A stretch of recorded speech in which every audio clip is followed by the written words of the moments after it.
Bom, primeiramente eu queria cumprimentar todos vocês, né? É um prazer estar de volta aqui à PUC, entre alguns amigos que eu estou tendo a oportunidade de rever, onde eu fiz o meu MBA aí no IAG, um excelente curso, né? Então é sempre um prazer aí estar de volta, estar com vocês aí. Coube a mim, né, o Florian, que pediu para eu fazer basicamente um contraponto do que foi apresentado, né, um pouco dando uma visão um pouco mais ligada à economia, ligada à regulação, enfim, ligada a fazer um enquadramento geral do que foi falado, mostrando alguns aspectos de realidade. Então, inicialmente, apresentando o sumário que eu vou fazer, mas sem perder muito tempo, o GESEL é um grupo de estudos do setor elétrico que está completando seus 25 anos de trabalho contínuo, né, gerenciado, coordenado pelo professor Nivaldo Castro, que é um ícone aí no setor elétrico. É uma organização ligada à Universidade Federal do Rio de Janeiro, ao Instituto de Economia, e tem um conjunto de colaboradores, né? Nós somos ao todo 168 colaboradores, é uma organização bastante robusta, fazendo diversos trabalhos de pesquisa e desenvolvimento, talvez chegando a uns 30 projetos de pesquisa e desenvolvimento, vários trabalhos de formação de recursos humanos, vários trabalhos de difusão de informação e de discussão. Uma coisa importante é que toda essa produção está acessível gratuitamente a qualquer pesquisador que acesse o nosso site e, inclusive, o livro que foi mencionado, ele pode ser baixado sem custo nenhum, assim como todos os artigos, textos de discussão, estão todos eles acessíveis. Adicionalmente, o GESEL ele publica um informativo do setor elétrico diariamente, ou seja, é um dos mais longevos informativos que existe no setor elétrico, com cerca de 20 mil assim, leitores. Desses informativos, a gente consegue extrair também alguns informativos especializados, e nós temos, no caso da informativos ligados à transição energética e ligados a hidrogênio, que são publicados com uma frequência, vamos dizer assim, menor, e também temos um observatório de hidrogênio, que basicamente faz uma concentração dessas informações que foram veiculadas e tenta buscar uma linha mestra que faça entender como tem evoluído o cenário. Tá? Então, eu convido vocês a acessarem esse site. No final, a última apresentação, o último slide deve ter o endereço e vocês podem acessar sem problema nenhum. Do ponto de vista desse contexto de energia elétrica, né, o Brasil aí não está escrito está em 2021, o Brasil alcançou em 2022 92% de geração de energia por energias renováveis, o que é absolutamente surpreendente. E acho que nesse marco, o Brasil deixou de ser aluno, um bom aluno, para ser um excelente professor.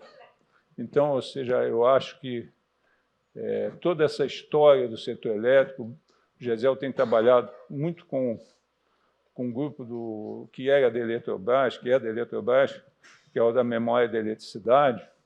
Eu convido vocês um pouco a olhar essa trajetória de evolução do setor elétrico em função de todo esse investimento que foi feito ao longo desse último século, né? Ou seja, do século XX. Nesse sentido, o Brasil ele se destaca, ou seja, com toda essa característica das energias renováveis, né? Ele fez todo um trabalho que nos coloca numa posição que vários países querem chegar daqui a, sei lá, 30 anos. Então, ou seja, é realmente um marco importante. Do ponto de vista eólico, André, eu só queria chamar a atenção um ponto só que você mencionou, e eu trouxe uns dados, que é a questão toda ao se declarar a questão dos 700 gigawatts, o setor privado já saiu correndo. Isso é importante. Aqui, ó, o que já tem de processo de evolução de licenciamento. Ou seja, nós não estamos falando em tese, ou seja, uma tese que vai acontecer. Isso aqui é real, o camarada botou dinheiro. Ou seja, a Beólica tem um resultado importantíssimo nessa difusão e nessa, vamos dizer assim, nessa motivação para se tornar realidade. E a energia eólica offshore vai ser um vetor muito importante para viabilizar o hidrogênio. Seguramente, o offshore, junto com portos, esses modais de transporte, vai ser algo que vai ser muito explorado, principalmente se você olhar, deixa eu ver se essa característica aqui, que é uma distribuição um pouco mais homogênea, principalmente na região sudeste. Quando você pega o que o André mostrou muito claramente, que é a questão da situação da energia eólica centrada no Nordeste e no Sul, quando você olha o offshore, ela é um pouco mais distribuída e cria oportunidades para outras regiões do país. Aí, olhando um pouco aqui, praticamente infinito. Ou seja, o potencial de energia solar, no Brasil, você pode declarar que é infinito. Se você pensar que tem 200 gigawatts de capacidade instalada no Brasil e você tem potencial solar, vamos dizer assim, 100 vezes mais, é infinito. Entendeu? Então, é algo que é muito, muito representativo. E aqui a questão toda de biomassa, que foi falado também. Então, são 3 vetores importantíssimos aí para essa questão da evolução. Isso é real? Essa é a pergunta. Será que é potencial? Isso é real? É real.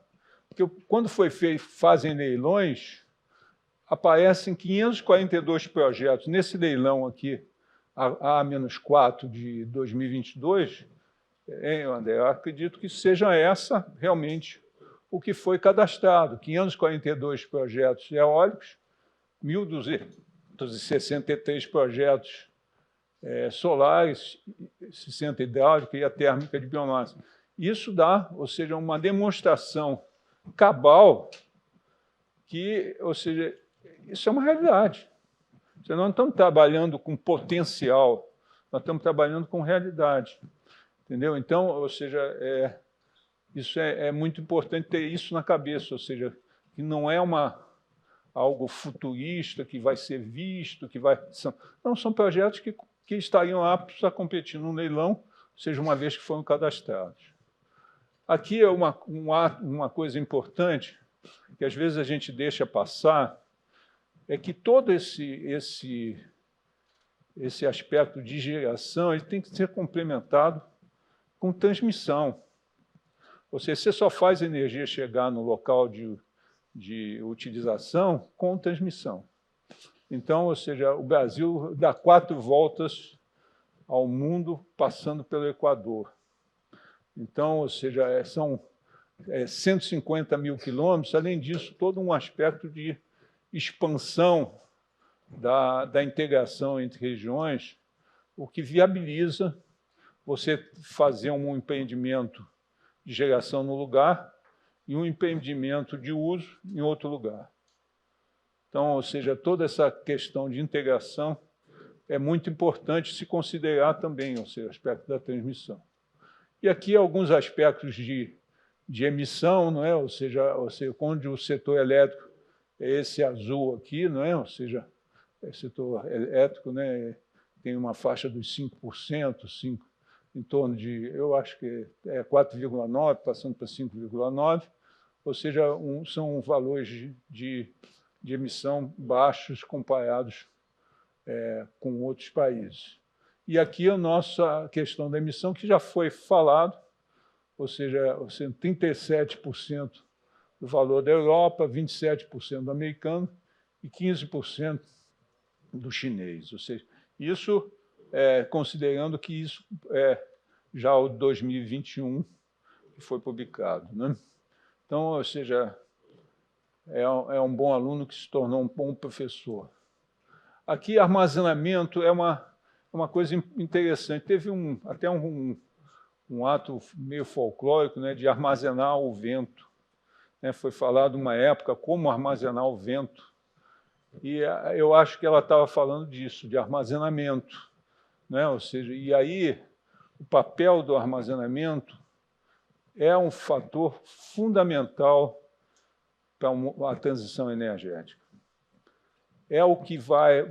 porque vocês pensam, as pessoas às vezes pensam, quem é economista, quem é planejador, ele pensa, não, estou gerando 100 megawatts, estou consumindo 100 megawatts, tudo bem. Mas no elétrico, você tem que pensar isso a cada microsegundo. Porque se não houver um equilíbrio entre a produção e o consumo, vai haver algum problema. E não adianta você gerar mais no momento e ter um consumo mais baixo, porque aquilo, se não tiver um armazenamento, aquilo não se estabiliza.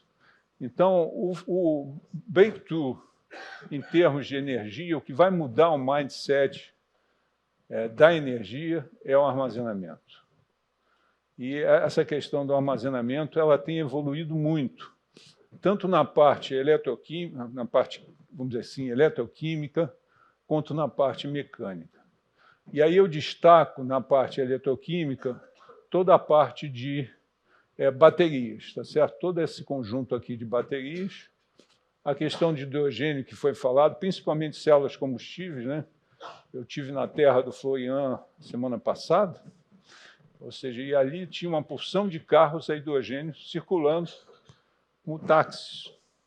Não é uma operação chamada Hyper, que já, ou seja, coloca carro a hidrogênio na rua. Isso é surpreendente, ou seja, carro a hidrogênio com célula combustível. Por quê? Porque toda a cadeia de fornecimento de hidrogênio está funcionando em Paris, né? Ou seja, se preparando para a Olimpíada no ano que vem. Então, ou seja, toda essa parte aqui é algo que vai mudar realmente o panorama, tanto do ponto de vista das baterias quanto do hidrogênio, e a questão das usinas hidrelétricas reversíveis, né? Onde que pega isso? Onde que está pegando isso? Por que isso não se difunde, né? Por um problema simplíssimo. Ou seja, bateria é carga ou gerador? Meu amigo ali, carga ou gerador? Ou seja, bateria. A bateria, uma hora ela é carga, outra hora ela é gerador. E normalmente, pela eficiência, ele é muito mais carga do que gerador, ou seja, porque ele consome mais do que ele gera, por causa das eficiências. Então, todo aspecto da regulação para permitir vamos dizer assim, a difusão de bateria no setor elétrico é algo que, por exemplo, o GESEL tem trabalhado demais nisso, até com a elaboração de manuais para se fazer empreendimentos, por exemplo, de usinas reversíveis, né?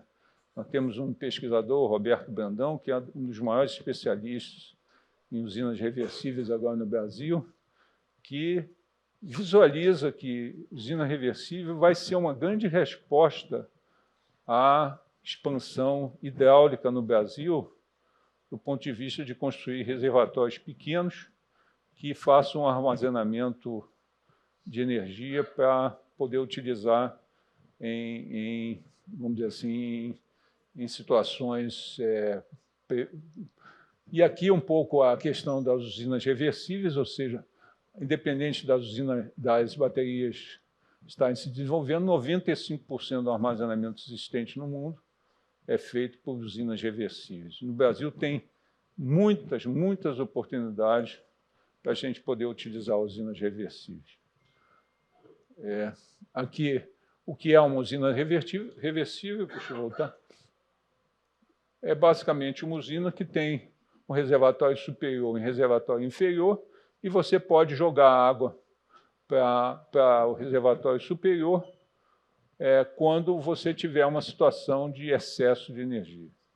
E isso acontece, ou seja, acontece até com as usinas eólicas do Nordeste, ou seja, que existem situações no final de semana onde existe vamos dizer assim, de excesso de geração. E aqui alguns tipos, eu não vou talvez me detalhar nisso, até pelo tempo, né? Mas são diversos tipos de usinas reversíveis. Aqui a parte toda das baterias, também não vou me detalhar nisso, mas o importante é que o mundo todo está investindo em baterias.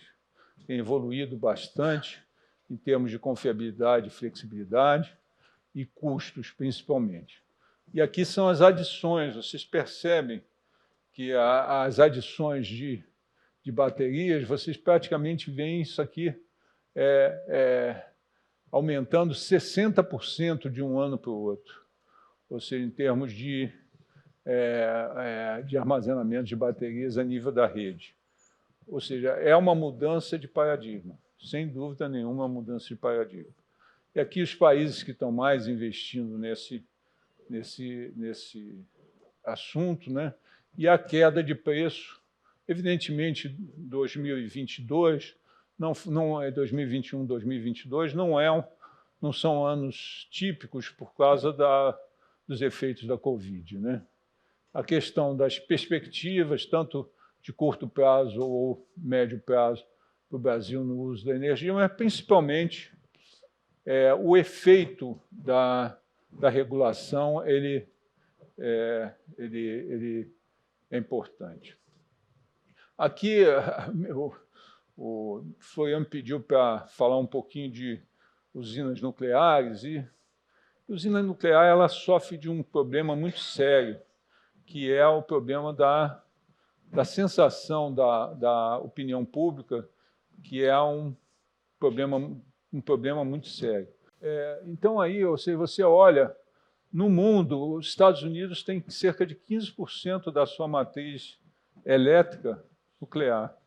Você pegar a França, esse valor é ainda superior a isso. Então, são vários países que investem. O Brasil ele sofre de um grande problema, que é a dificuldade de implementar. O tempo de implementação de uma usina nuclear no Brasil ficou absolutamente proibitivo.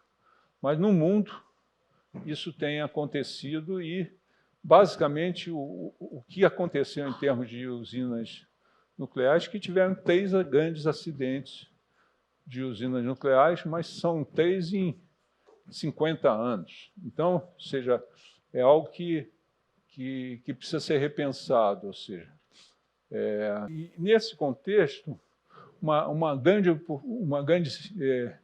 informação é que o Brasil tem a 7ª maior reserva de urânio do mundo, o que representa um ativo econômico muito grande. Lembrando que, como o Florian falou nas provocações dele, a usina nuclear não emite gases de efeito estufa. Então, eu acho que é uma grande oportunidade para o Brasil investir, ou seja, em estudos disso. E o que mudou no panorama e por que a gente está trazendo isso? Porque a indústria de nuclear percebeu que a melhor maneira de quebrar o paradigma do tempo de construção é fazer pequenas unidades nucleares. Unidades na faixa dos 200, de 50 a 200, que são chamadas as Small Modular Reactors. O que isso muda no panorama? Muda no seguinte, que você pode fabricar uma usina nuclear dentro de um ambiente de fábrica, testar, desmontar e transportar e remontar. Com isso, o tempo de implementação de um módulo de cerca de 200 megawatts, ele cai muito. E, com isso, você já começa a fazer com que a usina produza em pouco tempo. E você vai agregando módulos. É mais caro que uma mega usina? Provavelmente sim. Mas ela, do ponto de vista do retorno do investimento, ela pode ser mais benéfica, e do ponto de vista do tempo de implementação, sem dúvida, é mais benéfica. E o mundo todo está se mobilizando nisso, ou seja, eu peguei alguns artigos, né, dessa questão de SMRs, ou seja, nós temos aí cerca de 70 projetos em execução, alguns projetos já licenciados. Esses SMRs são colocados em barcos quebra-gelo, né? Por exemplo, os russos têm esses barcos já, com esses reatores embarcados em barcos, né? E vários projetos desse tipo, está se tornando um desafio tecnológico para que seja implementado e pode dar realmente um salto importante do ponto de vista da geração nuclear. E agora, finalmente, ou seja, tudo isso se soma numa figura que foi mostrada já por algum colega, né? Ou seja, acho que foi pelo André, né? Que é a questão do custo do hidrogênio no Brasil. Tem uma ideia, ou seja, que 70% do custo de fabricação de hidrogênio vem de onde? Geração de energia. Tudo isso que eu mostrei tentou falar para vocês o seguinte: o nosso custo de geração é muito baixo. Então, daí que surge a ideia que o Brasil, né, assim como o Chile, né, que está nessa figura aqui, talvez na outra figura mostrada, o Brasil estava na frente, mas o Brasil e o Chile têm grandes possibilidades de alcançar esse patamar, que é o patamar, vamos dizer assim, vamos dizer, o santo grau, né, do hidrogênio, que é 1,5 dólares por quilo de hidrogênio, né? Então, esses valores, eu acho que nós temos grandes chances de alcançar. E aí, finalizando, trazer para vocês todas essas condições que a gente falou aqui nesse painel, né, sintetizando elas, ou seja, de tal forma que, vamos dizer assim, um futuro para o setor elétrico, que é um setor organizado, que é um setor de Estado, né, tem como perspectiva. Agradecer, Florian, pela oportunidade, agradecer a PUC pela recepção. Obrigado a todos.